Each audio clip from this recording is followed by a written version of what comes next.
everybody. Thank you for joining us here on Facebook Live. We're going to begin with some audience questions, starting with Rocky, like that, from Oregon. How you doing, Rocco? Megan, it's nice to be here and nice to see the show today. Nice to have you. So you've kind of made a change. You used to be afternoon, and for us out in the West Coast, kind of an evening person. Now you're really early. How's that really impacted your life from a personal standpoint? You're married, 3 kids. Thank you for knowing so much about my bio. That's exactly right, though. It's impacted me very positively. People think I'm tired all the time because I have to get up so early now, but in fact, I'm better rested now than I've been in years because before I'd get home, I could not fall asleep until 1 in the morning. I just couldn't because, after you're off the air at 10 p.m., your adrenaline is flowing. You can't just, go right to sleep. And so I'd go to sleep around 1, and my kids would get me up sometime in the 6 o'clock hour, which was not enough sleep for me. And now I go to bed like 9:30. I wake up around 5, which is doable for me. And so I'm getting a lot of sleep. And most importantly, I'm seeing my kids grow up. I'm with them all the time now. It's funny to me because I love the job and I'm doing the show I've always wanted to do. But even if you assume I'm not, right? A lot of people assume I only wanted to ever do politics and only wanted to ever do cable, which wasn't true. But even if you assume that's true, I always marvel when people say, how could she leave? How could she do? It's like, do you have kids? It's better if you can actually spend a little time with them. I'm by no means the perfect mom, but I do think some presence in their lives is required. Hopefully it turns out better children. So our evenings at home have been, I can say for sure, more delightful for my husband, Doug. And definitely for me and for them. So it's been much better. Thank you. Thank you.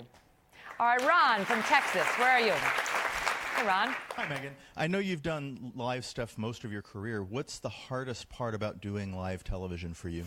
The hardest part? I don't know. I enjoy live. It's not. I don't think of it as hard, I would say the very emotional stories that, where you feel the tears welling up and you don't want to be blubbering like a school child on the air. You don't want to do the ugly cry on the air. And yet you don't want to be a robot either. I told this story in my book, and I think about it a lot. Charlie Gibson, after 9/11, on 9/11, was on the air with Diane Sawyer. And when that second tower fell, she had a moment where she stopped and said, "Oh, God." And he just forged forward like, the building appears to have fallen, the loss of life will be staggering. And he later said that was one of his biggest regrets as a broadcaster, that moment that he forgot his own humanity and was sort of disconnected from the way we were all experiencing it at home. So I think, especially in 2017, the job of a news anchor is to not be exactly like Uncle Walter was. I think we've sort of moved past that. And but also to remember it's not about you. So I try to fight back the tears when I feel them come, not because I don't want to be real, but because it's not about me, and I have to get through the newscast. There have only been a few times in my career where it's been really hard. I mean, just last week was terrible with the latest shooting, in the church in Texas, and the babies who were shot repeatedly. And, you get to the place where you talk about this like it's just, remember when the babies were shot? I mean, that's the reality of how we live now. So frankly, I hope I never get past the point where it brings up some emotion. But I would say those are the toughest moments. If it's on tape, you can always stop and compose yourself. So thank you. Andy from California. Where are you? Hi. Hey, Megan. Hopefully an easy one. What are you doing for Thanksgiving? We are going down to the beach. We have a little house on the Jersey Shore, and I am not cooking. But I am going to Whole Foods, where they will cook the whole thing for you, and you can bring it in a bunch of bags to the shore. Yes, it's true. Nice and easy. See you there. Good. Okay, good. Barbara from California, where are you? Hi. Hi, Megan. Welcome from California. Thank you. And I just met my 2 sisters. No way. I have never met them before, and we just met yesterday. How? Yeah.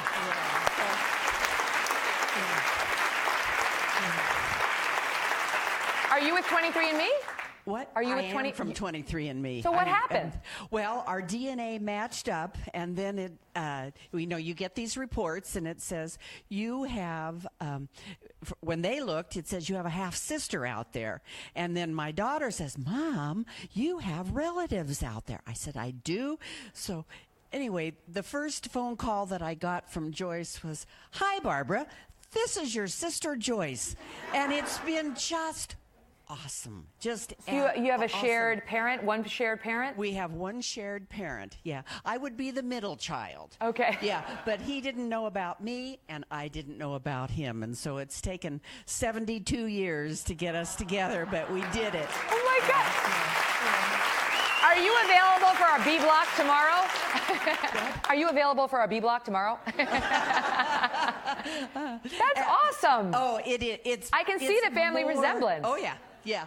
And they say I look just like my dad, except I wear earrings. Congratulations. 23andMe is amazing. I want to go give them that saliva sample today. Oh yeah, yeah. That's all it takes. You do. Yeah. You spit into a jar, and the next thing you know, you have a sister you never knew about. Oh yeah. So my question to you is: do you have a sister or sisters? And if you do you do a special sisters weekend? Oh, that's nice. My sister's actually here with me right now in town visiting. But yes, so I have an older sister and an older brother. She's 7 years older. He's 5 years older. And she was always a good caretaker to me growing up, you know, because she was so much older than I was. And always looked out for me. And, you know, unlike my mom, she would comb my hair, make sure I looked nice on family picture days. Okay. My mom's like, "You're fine." She was very laissez-faire when it came to parenting. Yeah. And so I've always been grateful to her. I'll never forget, I was in law school, and I was dirt poor. I was in debt. I was $100,000 in debt, and I was trying to live on a shoestring budget. And my car broke down, and I could not get the car fixed, and there was no way I was going to be able to drive to law school. And my sister didn't have any money either at the time. She was a school teacher, and she had 3 young kids. She was married to a school teacher.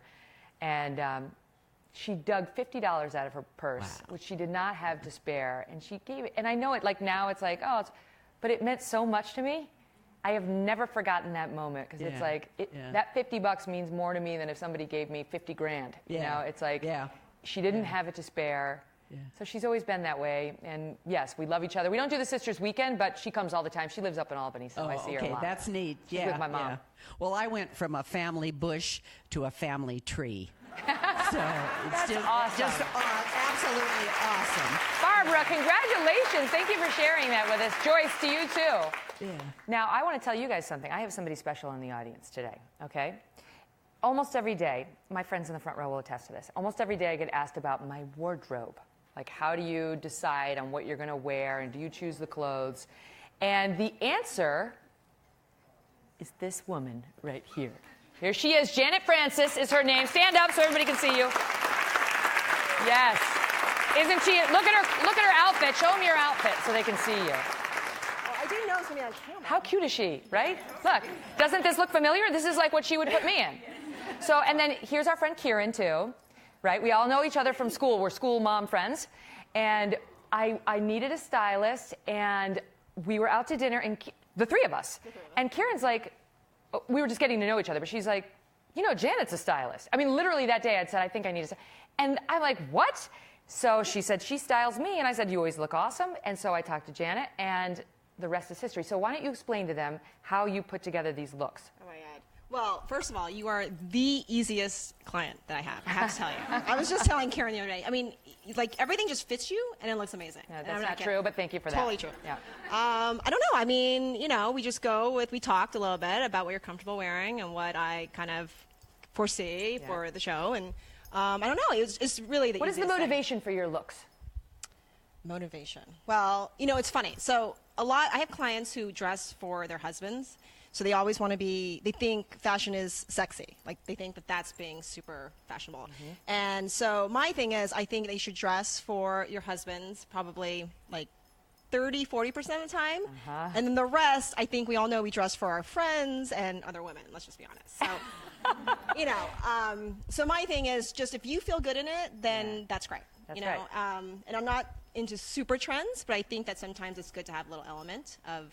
What two things do the people need to know right now? If they want to go to Saks Fifth Avenue, the mothership, which is right across the way, what would you, like sleeves? She's big into like I love details. I love that it's just a shirt, but then you have a little bit of like a princess sleeve. And the plaid situation. Someone must be really smart styling you. And, I just think that a little bit of accent is great. Yep. And I wouldn't say do all the trends, but pick like 2 that you're comfortable with and Yeah. maybe incorporate it somehow. So with you, though, I mean, like everything, it's so easy. Very nice. Thank you. Thank you very much. Janet Francis, everybody. Yes, she's amazing. I got that. And you know what's nice is, so she doesn't, like, she mixes the pieces. Like, this is a dress by Theory. So it's not all like over the top. Theory's nice, but it's not like some super designer. So she'll mix it in. Like she'll do a couple of, nicer pieces and then like a J. Crew skirt, and it all winds up coming together in the end. But I will say the other thing is we do take time to get the outfits tailored, which makes a nice difference, So like I like it when they're like tailored around here, because it gives me what little waist I have left after the birth of my 3 children. And a pair of Spanx never hurts either. Wow, I'm really going on.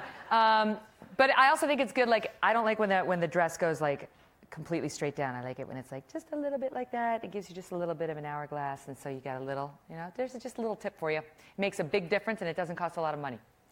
And that will wrap it up for today. You know how many times a week Suzanne Summers has sex, and you know about my tailoring and my stylist. You're welcome, and we'll see you tomorrow.